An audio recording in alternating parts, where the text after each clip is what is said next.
காசு சம்பாதிக்கணும் அப்படின்னா நான் ஒரு ஒரு படம் பண்ணுற நேரத்தில் பேரலாக இன்னொரு படம் ஷூட்டிங் போனேன்னா நிறைய காசு கொடுப்பாங்க. மக்கள் அப்படி ஒரு இடத்தையும் ஆசீர்வாதத்தையும் கொடுத்துருக்கீங்க. அப்போ இந்த ப்ரொடக்ஷன் பண்ணுறதுக்கும் படம் பண்ணுறதுக்கும் ஒரு பர்பஸ் இருக்கணும். அப்போ அடுத்து என்ன பண்ணலான்னு போது யூடியூபர்ஸ் எல்லாருமே வந்து சினிமா கனவோட நிறைய பேர் வந்தாங்க. சினிமா வாய்ப்புகள் கிடைக்காம யூடியூப் மூலமாக நம்மளுடைய ஃபேஸை நம்ம அடையாளப்படுத்திக்கலாம், இல்லை ரைட்டிங் அடையாளப்படுத்திக்கலாம். அதன் மூலமாக இப்போ நான் டெலிவிஷன்லேருந்து வந்த மாதிரி யூடியூப்லேருந்து வரதுக்கு நிறையா பேர் இருந்தாங்க. அப்போ ஒரு டீமை பார்த்தேன். நெஞ்சமுண்டு நேர்மை உண்டு ஓடுராஜான்னு ஒரு படம் எடுத்தோம். கார்த்திக் வேணுகோபால் அவர் வந்து அந்த படத்தில் ரியோ அதில் வந்து ஹீரோவாக இன்ட்ரடியூஸ் பண்ணோம். அவரும் அதில் வந்து பண்ணார். அதான் யூடியூபர்ஸ்லாம் சேர்ந்து தமிழில் பண்ண ஃபஸ்ட்டு ஃபீச்சர் ஃபிலிம். ஸோ அதுக்கப்புறம் நாங்கள் வாழ் பண்ணோம், அப்புறம் டாக்டர் பண்ணோம், டான் பண்ணோம், குரங்கு பெடல்னு ஒரு ஃபிலிமை ப்ரெசென்ட் பண்ணோம். அந்த படம் இப்போயும் தமிழ்நாட்டில் நிறைய பள்ளிக்கூடங்களில் ஸ்க்ரீன் பண்ணிக்கிட்டே இருக்காங்க. அதெல்லாம் கலெக்ஷனில் வராது, ஆனால் அது எல்லாமே பசங்களுக்கு போய் ரீச் ஆகிட்டே இருக்குது. அதெல்லாம் எங்களுக்கு எங்கேயோ பிளெஸ்ஸிங்காக வந்துட்டுருக்குன்னு நான் நம்புகிறேன். அதுக்கடுத்து கொட்டுக்காளி பண்ணோம்.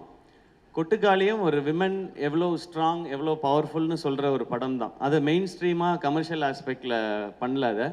ஆனால் இப்படி ஒரு கதையை ஏன் நம்ம இங்கே சொல்லி பார்க்கக்கூடாதுன்னு பிஎஸ் வினோத்ராஜ்ன்ற ஒரு டேலண்ட்டை செலிப்ரேட் பண்ணுறதுக்காக பண்ணப்பட்ட படம் தான். இதை ஏன் தேட்டரில் ரிலீஸ் பண்ணணும்லாம் கேட்டாங்க. ஏன் தேட்டரில் ரிலீஸ் பண்ணக்கூடாது? இந்த மாதிரி படத்தை ஆடியன்ஸ் ஒரு தடவை முயற்சி பண்ணிட்டோம். நான் டீம்கிட்ட சொன்னது அதான், இந்த படத்துக்கு 2 ரியாக்ஷன் தான் இருக்கும். ஒன்று எக்ஸ்ட்ரீமாக பாராட்டுவாங்க, இல்லைன்னா எக்ஸ்ட்ரீமாக திட்டுவாங்க, எங்களுக்கு ரொம்ப ஸ்லோவாக இருக்குது புரியல. ஆனால் இது ப்ராக்டிஸ் ஆரம்பிக்கும், இதில் நடித்த எல்லாரும் வெளியில் தெரிய ஆரம்பிப்பாங்கன்னு. நான் கொட்டுக்காளியோட சக்ஸஸை நேற்றும் இன்றைக்கும் நான் ஃபீல் பண்ணிட்டேன். ஏன்னா அங்கே ஃபிலிம்ஃபேர் அவார்டுக்கு போயிருக்கும்போது மொத்தம் 8 அவார்டு அமரனுக்கு கிடச்சிது, 2 அவார்டு கொட்டுக்காளி கிடச்சிது.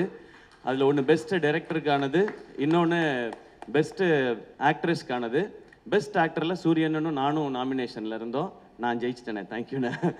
அங்கே நான் அது உணர்ந்தேன். 2வது முறையாக அந்த கொட்டுக்காளியோட சக்ஸஸை உணர்ந்தது தங்கச்சி இங்கே பேசும்போது.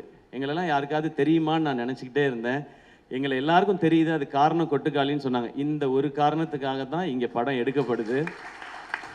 எத்தனையோ பேர் தேட்டரில் எங்கள் மூஞ்சி வராதான்னு கேட்குறாங்க. இதை வந்து நீ தேட்டரில் ரிலீஸ் பண்ணலாம். இந்த தேட்டரில் இல்லை, நாங்கள் உலகம் ஃபுல்லாக தேட்டரில் ரிலீஸ் பண்ணோம் கொட்டுக்காளியை. பெர்லினில் பார்த்தாங்க, ஜப்பானில் பார்த்தாங்க, ரஷ்யாவில் பார்த்தாங்க. நீங்கள் ரஷ்யாக்கெலாம் போனீங்கன்னா நீங்கள் தான் என்னோட ஜாஸ்தி ஃபேமஸாக இருப்பீங்க. நீங்கள் எல்லோரும் போய் பாருங்கள் அந்த பக்கம் பெர்லின், ரஷ்யாலெலாம். அதுக்காக தான் அந்த படம் பண்ணோம். ஸோ கொட்டுக்காளியோட சக்ஸஸ் இன்றைக்கி ரொம்ப நிறைவாக நான் உணர்ந்திருக்கேன். இன்னும் அந்த மாதிரி படம் வரும். அதுக்கடுத்து தாய்க்கிழவி. நெஞ்சமுண்டு நேர்மை உண்டு பண்ணும்போது ஒரு படம் நல்லா பண்ணோம் இந்த டீம்னு சொல்லி கார்த்திக் வேணுகோபாலுக்கு கிடைச்ச அந்த ஆப்பர்ச்சுனிட்டி அவர் திருப்பி இந்த கம்பெனிக்கு திரும்ப செஞ்சு